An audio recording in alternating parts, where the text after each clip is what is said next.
ఊజు దేశమందు యోబు అను ఒక మనుష్యుడుండెను. అతడు దేవుని యందు భయభక్తులు కలిగి చెడుతనం విసర్జించినవాడు. అతనికి 7 కుమారులను 3 కుమార్తెలను కలిగిరి. అతనికి గొర్రెలు, ఒంటెలు, ఎడ్లు, బహుమంది పనివారును ఆస్తిగా నుండెను. యోబు తన కుమారులు పాపము చేసి తమ హృదయములలో దేవుని దూషించరేమో అని వారిని పవిత్రపరచి అరుణోదయంన లేచి వారి నిమిత్తమై దేవునికి దహనబలి నిత్యము అర్పించుచూ వచ్చెను.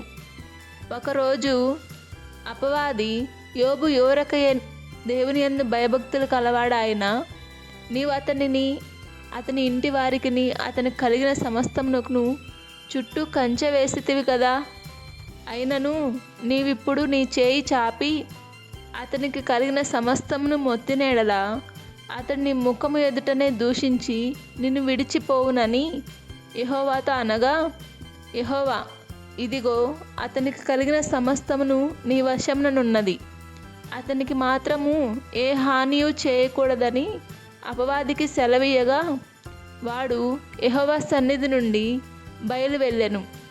ఒక దినమున దొంగలు, అగ్ని, వానలు అతని పశువులను కుటుంబాన్ని నాశనం చేశాయి. చివరికి అతని బిడ్డలందరూ చనిపోయారు. అయినప్పటికీ యోబు దేవుని నిందించలేదు. యెహోవా ఇచ్చెను, యెహోవా తీసుకొని పోయెను, యెహోవా నామమునకు స్తుతి కలుగును గాక అనెను.